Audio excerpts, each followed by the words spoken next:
C'est un endroit perdu, dans le Grand Nord québécois. Les lacs Manéiquet.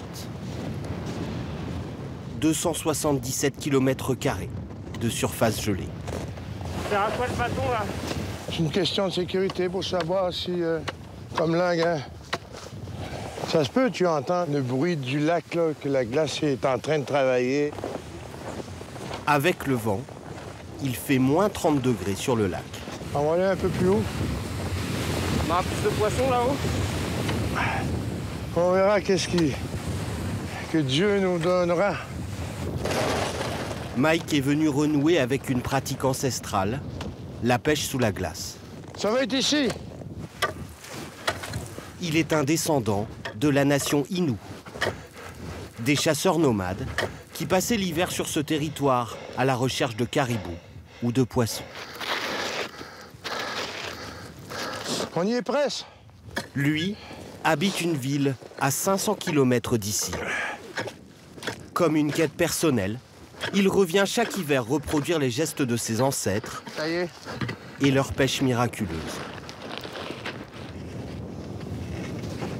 La lotte, du brochet, la truite grise. Tu m'annonces qu'on va peut-être manger du poisson ce soir, là? Peut-être. Je le souhaite, en tout cas. On va essayer du bacon. C'est pas vrai? Oui, parce que j'ai pas d'appât. Mike, 51 ans, n'a pas connu la vie nomade en forêt. J'ai fait aux oreilles. Sa génération est la première à avoir abandonné ce mode de vie vieux de 8000 ans.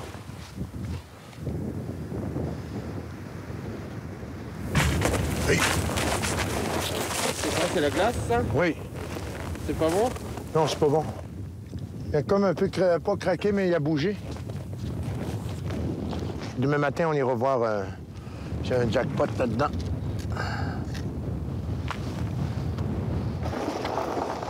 C'est pas chaud quand même? Ouais.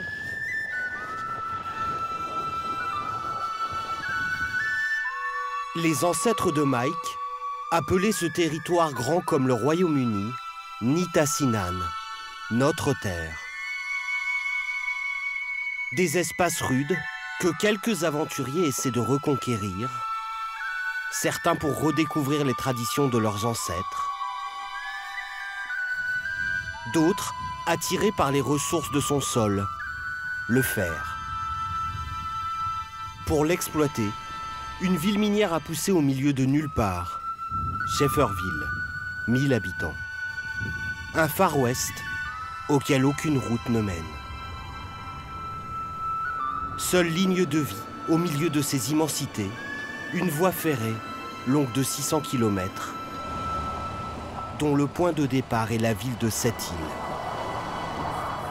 C'est ici que 2 jours plus tôt, le voyage de Mike, le pêcheur sur glace, a commencé. Prêt pour l'aventure, mon ami.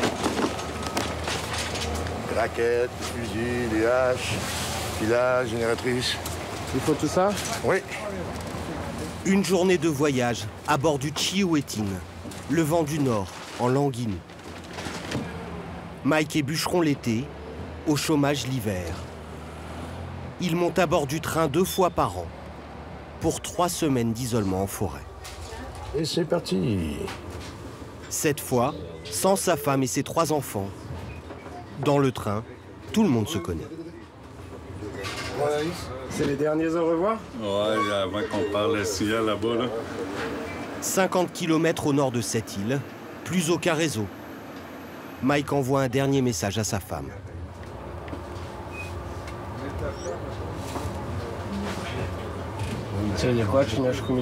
Merci, mon amour.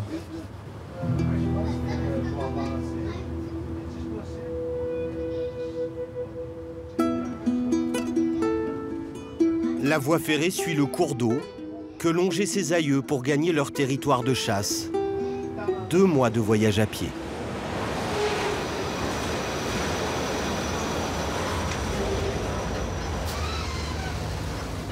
Simon-Pierre connaît les visages de tous les voyageurs.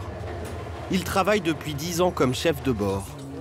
Sur la ligne, aucun arrêt prévu à l'avance. Simon-Pierre demande au conducteur d'arrêter le train quand un voyageur veut descendre. M'avais-tu calé, Richard, avant? C'est bon, 2000, next stop, 2000. Ça s'appelle la station Waco. Pas la peine de chercher la gare de Waco. Elle n'existe pas. Cette dame d'une 60aine d'années passera quelques jours avec son petit-fils dans ce no man's land. Oui, regarde, Titi. Oh, viens avant. Viens avant. Monsieur, vous allez où, là? On s'en va dans le territoire!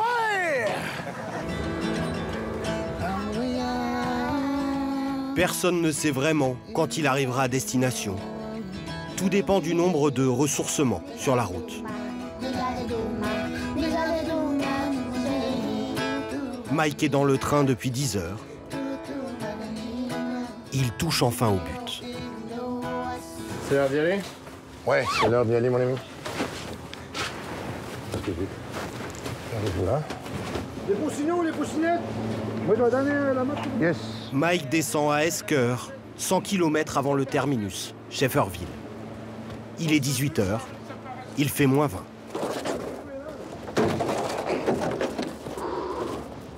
Dans la nuit, au beau milieu de nulle part, il va falloir transporter tout le nécessaire de survie. OK, excusez. Oui, il va aller. Vivres, matériel, vêtements.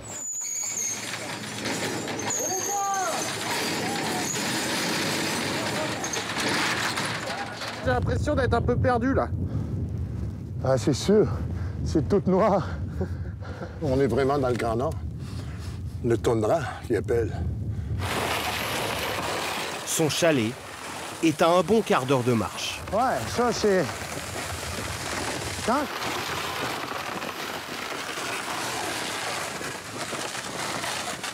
C'est la maison.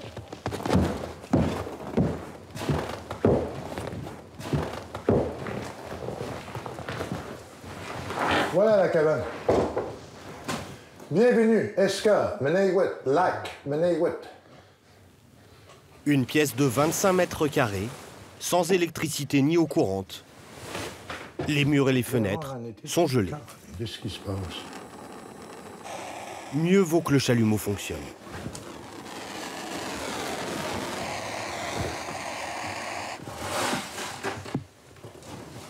Oh, pas long.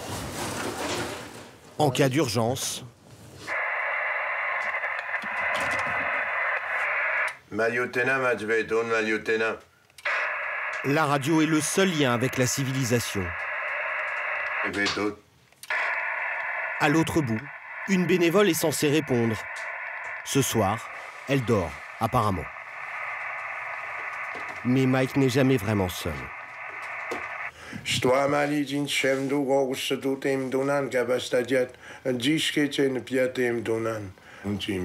Catholique pratiquant, il prie chaque soir devant une image de sa mère, décédée il y a 4 ans.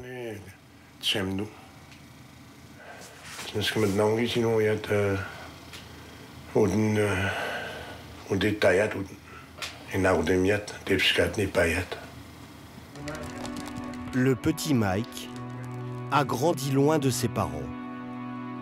Eux chassaient en forêt 8 mois par an, pendant que lui et ses 12 frères et sœurs étaient placés en pensionnat ou en famille d'accueil. L'assimilation forcée des Inuits par l'école, imposée par le gouvernement fédéral, a déchiré les familles. Mike n'a jamais supporté cette séparation. C'est vos parents que vous venez chercher ici? Oui. C'est ici que je les retrouve. C'est ici que je les sens. Qu'est-ce que j'ai perdu dans ma jeunesse, là? Tu sais, la pêche, la chasse, puis tout ça, les spots où que mon père allait, mes parents, tout ça, là. Ben, c'est ça. Mike a longtemps mis ce manque en sourdine. Il a vécu plusieurs vies. Pêcheur de crabes, bûcheron,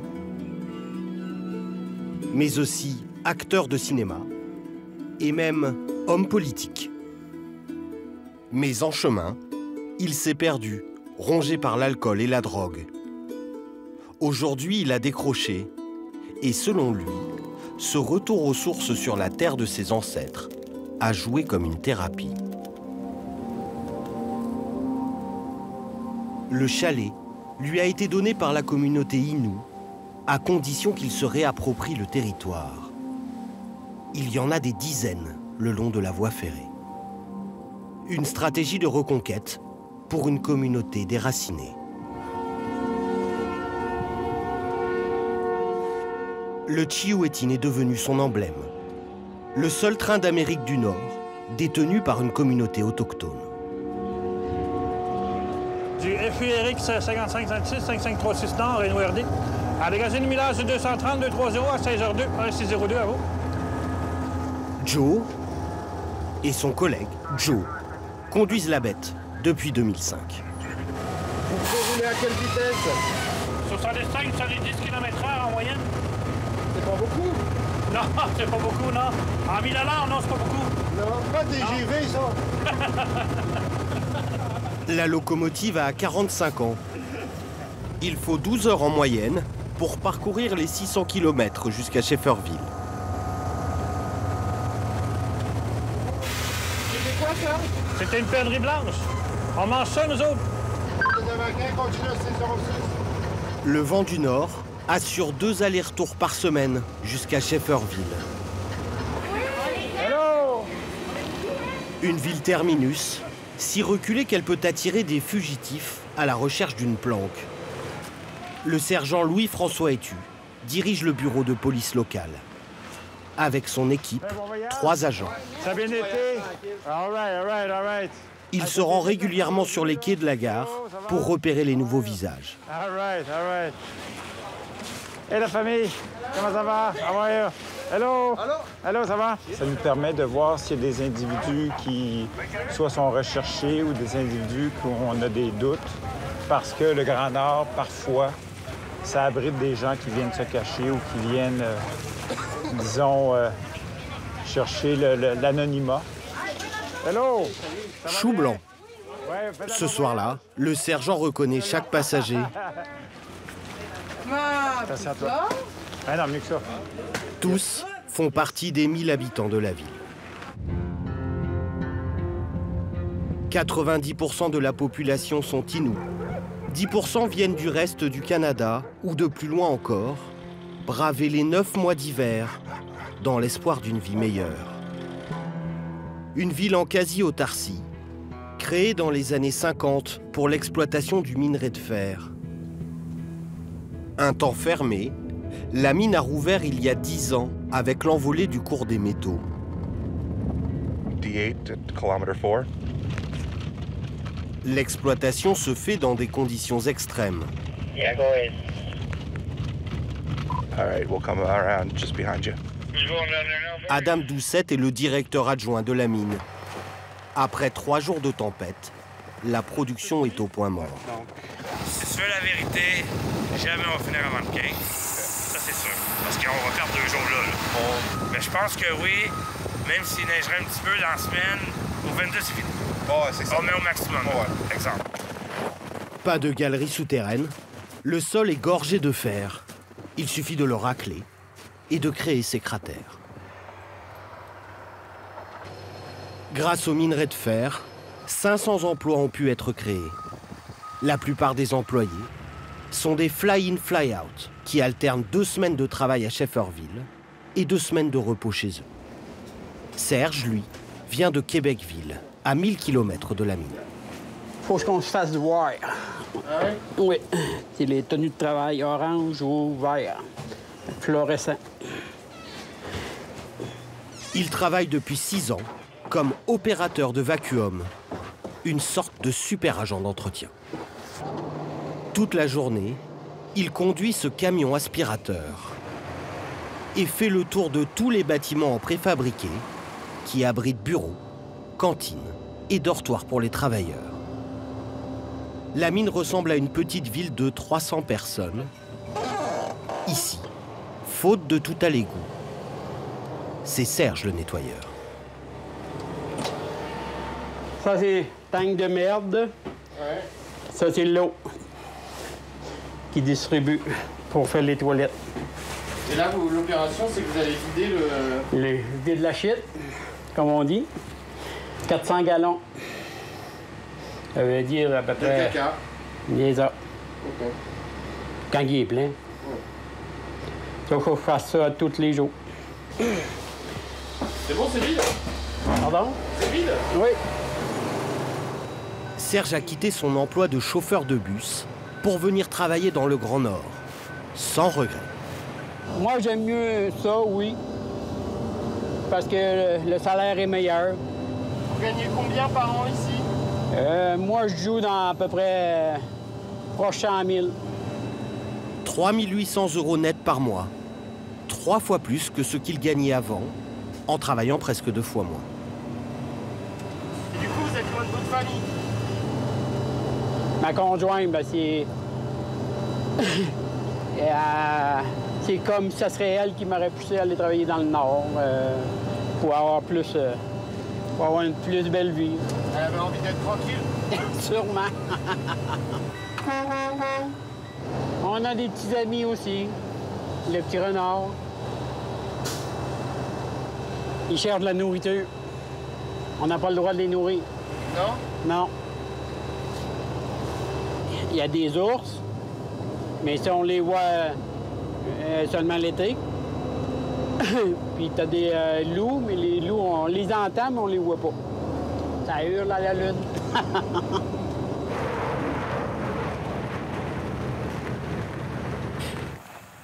Il est 18h30.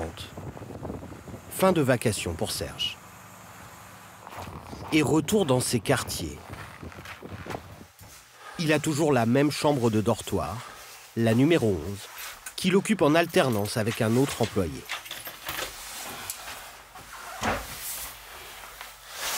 Et voilà, mon petit cocon.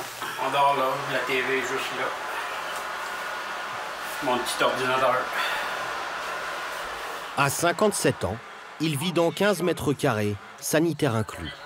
Ça ressemble à une chambre d'étudiant. Oui, c'est un peu ça. Ouais? Oui, ça ressemble à ça. OK. OK, c'est... là, mettons, au Québec, on appelle ça un petit loft. Un quoi? Un petit loft. J'adore la place. Il y en a qui ne l'aiment pas. Il y en a qui viennent juste pour le travail, mais moi, j'adore la place. Mais les bons salaires ne suffisent pas toujours à attirer les candidats. Surtout s'il faut rester à Shefferville toute l'année. Pour certains postes, il faut parfois recruter bien au-delà des frontières canadiennes.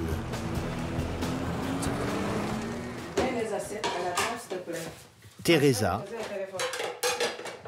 et son mari, Yannick, vivent à Shefferville depuis 2 ans avec leurs 2 filles. Ce couple de trentenaires est arrivé du Sénégal pour travailler dans l'unique école de la ville. Elle était documentaliste. Lui travaillait dans le foot professionnel. On va voir le dosage. Ah, je suis là. C'est l'équipe du Casa Sport, dont j'étais entraîneur adjoint. Ça vous manque un peu? Ben, ça me manque vraiment pas. Ça, je dirais que ça me manque vraiment. Le couple s'est rencontré en 2008, en Casamance, au sud du Sénégal. Ils y ont eu leurs 2 filles, Paulina et Anaïs. Ils rêvaient de vivre au Québec. En arrivant, Yannick cherche un emploi de prof de sport, Teresa d'éducatrice. Les seuls postes qu'on leur propose sont à Shefferville. Tu voulais des crêpes ou bien du pain? Moi, des crêpes. Ok, bois ton lait. Le couple ne savait pas vraiment où il mettait les pieds. Ça a été facile de s'installer ici ou pas? Ben, elle m'a dit donne-moi le billet, je veux rentrer au Sénégal. Ça n'a pas été du tout facile. Parce que on dirait que c'est un dépaysement total. Et puis, la température, c'est pas évident pour nous. Hier, on était à moins 33 degrés là, et ce matin aussi, ça va beaucoup faire fret là. Ça, c'est le Grand Nord, là. Tous les moyens sont bons. Ce matin-là, il faut un tractopelle pour faire repartir le bus scolaire. Tu vois là. Et pour se rendre à l'école, c'est l'expédition.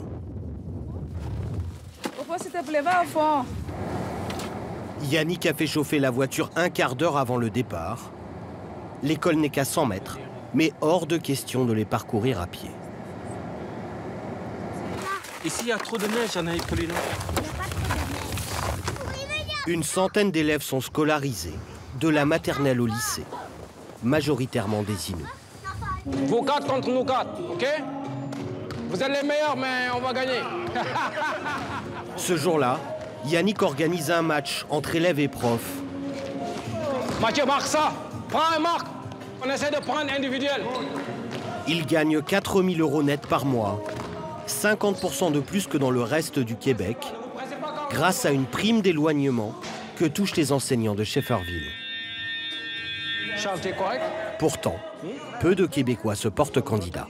Et la question qu'on peut savoir, quelles sont les valeurs Innu?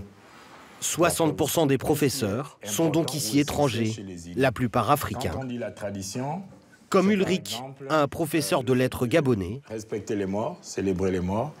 Pour savoir qu'est-ce que nous devons faire. Et Wilfried, enseignant en sociologie du Congo-Brazzaville. Non seulement de connaître votre culture, vos valeurs sociales. La plupart d'entre eux vivent seuls, loin de leur famille, restés dans le sud du Québec.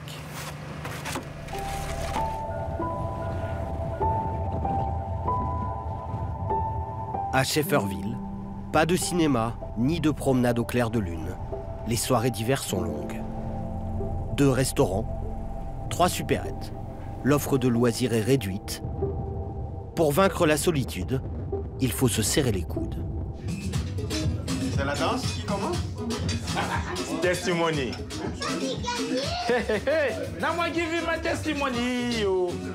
Alors les profs ont instauré un rendez-vous hebdomadaire, un dîner dansant. Cette semaine, c'est Ulrich, le maître de cérémonie. C'est l'hymne ici, là. Ça nous met vraiment en joie. C'est une chanson qui vient du Nigeria. Ouais. On met le stress à côté, on se sourit, on se congratule, on s'efforce, on se tire vers le haut, tout le monde. Quand tu vois que l'autre, ça ne va pas là, oh, ça va bien aller là. Les enseignants ont fini par trouver leur équilibre. Tous ont déjà renouvelé leur contrat d'au moins 1 an. Leur aventure dans le Grand Nord continue. Paulina, doucement, doucement. Yannick, Teresa et leurs 2 filles font de leur mieux pour devenir de vrais Québécois. Tu attends que l'eau glisse d'abord pour pouvoir soulever l'autre.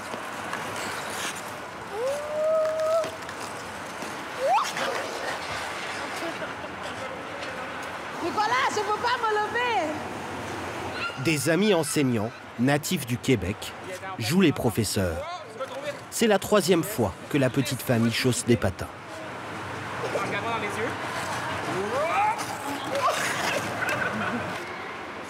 Teresa et Yannick souhaitent faire leur vie au Canada et devenir citoyens du pays. Ils voudraient que leurs 2 filles sachent patiner, comme leurs camarades de classe. Elles se sentent plus québécoises ou plus canadiennes que sénégalaises. Ils avaient demandé est-ce que vous voulez qu'on aille au Sénégal. Ils ont dit non, pas pour le moment. Elles préfèrent la neige. Elles préfèrent la neige et elles adorent la neige. Elles jouent avec la neige comme pas possible.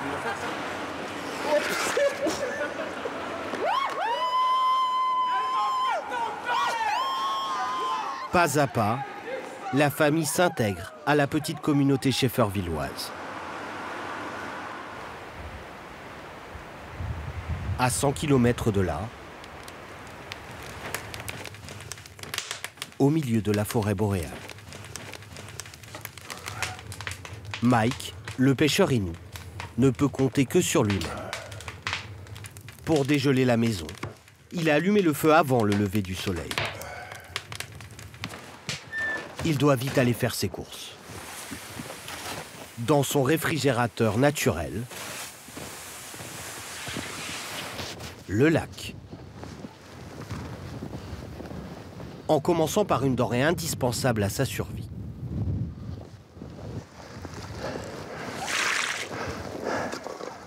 Notre trou de source, l'eau de vaisselle.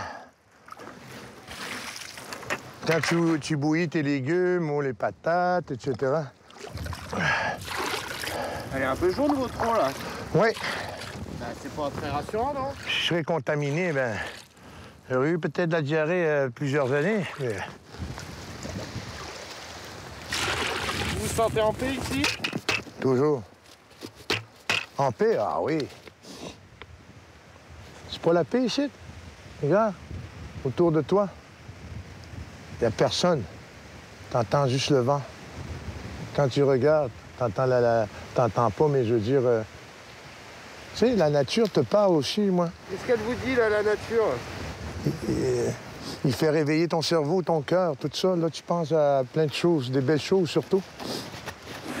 Tant qu'il y est, Mike fait un petit détour pour voir si un poisson n'aurait pas mordu à l'hameçon au bacon. Mais la neige est tombée toute la nuit. J'espère que je vais trouver ma ligne. J'en ai pour toute la journée, hein? Après quelques minutes d'appréhension... Tiens! Linky! Voilà, il est là. On va faire tout doucement parce que...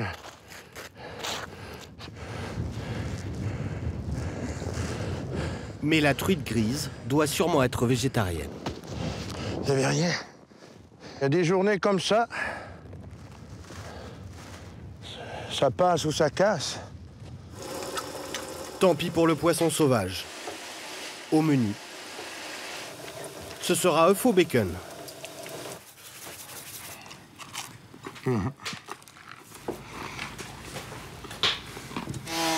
Mais le dépit est de courte durée. Mike est à court de bois de chauffage. Oh mon Dieu. J'adore bûcher. Vous avez le droit de couper ce que vous voulez, là? Ici, Ouais. c'est Notchumit, le territoire Nitassinan. Pour les Inuits, pas besoin de permis pour chasser ou couper du bois sur leurs terres ancestrales. Lui, il a l'air payant. Lui, il a l'air bien sec. Ils ont leur propre gouvernement et ne paient ni taxes ni impôts dans les réserves indiennes. Ça fait un arbre par jour? C'est une affaire comme ça. Mieux vaut pour Mike ne pas se blesser avec la tronçonneuse. En fonction de la météo, les secours pourraient mettre des heures, voire des jours, pour arriver jusqu'à lui. À Shefferville, les habitants peuvent compter sur 2 dispensaires tenus par 4 infirmières. Mais ni bloc opératoire, ni scanner, ni IRM. En cas d'urgence, il faut quitter la ville. Un petit aérodrome permet aux équipes de secours d'atterrir. La souffleuse 120 circule sur la piste 1735 à Shefferville. À 5h30, là, le téléphone a sonné pour me dire qu'il allait avoir une évacuation médicale, qu'il voulait avoir les conditions de piste et puis qu'il fallait que la piste soit dégagée. Gervais Boudreau, 60 ans, est le directeur de l'aéroport. Il est né ici, y a passé presque toute son existence et voudrait bien trouver une relève. Mais personne ne veut être d'astreinte 24 heures sur 24, 7 jours sur 7, pour 2 000 € par mois. 2 fois moins que le salaire d'un employé de la mine. On est 16 000 à l'ouest, on commence l'approche dans 3 minutes via Tunem et la piste dans 6 minutes 27 avec le système péage. OK, là, on est dégagé vraiment dans le centre. Là, on a un bon 50 pieds de dégagé. L'avion, spécialement dédié au transport des malades depuis les régions éloignées, vient de parcourir 1000 km. Au même moment, dans l'un des 2 dispensaires de la ville. Je vais vous reprendre une petite tension, d'accord? Yoni, un ambulancier français au Québec depuis 7 ans, prépare la malade. On va refaire ça. Bougez pas, d'accord? Allez. Ouais. Votre tension était très très basse cette nuit. Quand on est intervenu, là, elle était très très basse. Cette femme de 57 ans, atteinte d'un cancer, a fait un malaise la nuit dernière. Depuis, son état est instable. Ça y est, vous vous rappelez maintenant? Oui, parce que j'avais tout vomi, toute ma chemise. Vous aviez vomi du sang, hein? 2 infirmières ont été dépêchées sur place pour l'accompagner pendant tout le voyage.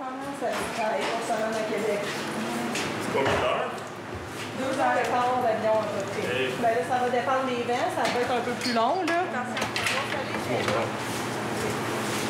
Si j'aurais pas fait ça, j'aurais pas parti, là, j'ai dit. J'aurais resté chez nous, puis je serais morte là-bas. Ouais, non. Sa tension est basse encore. Hein. 73, 46, c'est ça que je t'ai dit. Mais au pire, est-ce que dans l'avion, vous avez quelque chose pour lui relever les jambes? Non, hein? Non. Souvent, dans l'avion, avec l'altitude, la pression, elle a tendance à diminuer aussi. Fait que faut s'assurer que la pression soit correcte avant de quitter. C'est bon, là, j'ai 94. On le laisse. On vit avec ça. C'est beau. C'est parfait, ça. Ouais. Sa tension est remontée. Elle pourra prendre l'avion. Dis au pilote que c'est une patiente qui va être en position allongée. C'est beau? Sam, peut-être en premier. Cette femme a dû tenir bon pendant 6 heures. 2, 3. Chaque année, plus de 30 patients doivent être évacués par les airs, faute de pouvoir être soignés sur place.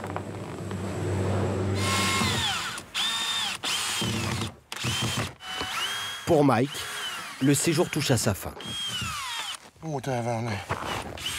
17 heures, il doit vite traîner ses affaires jusqu'à la voie ferrée. Aucun moyen de savoir exactement à quelle heure le train passera. Plus mon sac à dos. Vous pouvez attendre combien d'heures ici, des fois?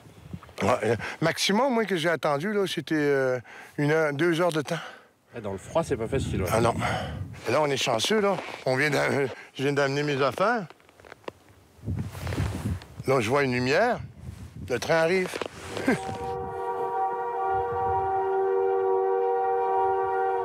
Qu'est-ce qu'il doit penser, lui, le renard?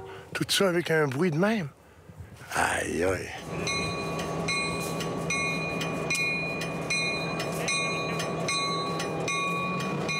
C'est Joe, l'un des conducteurs du train, qui l'accueille.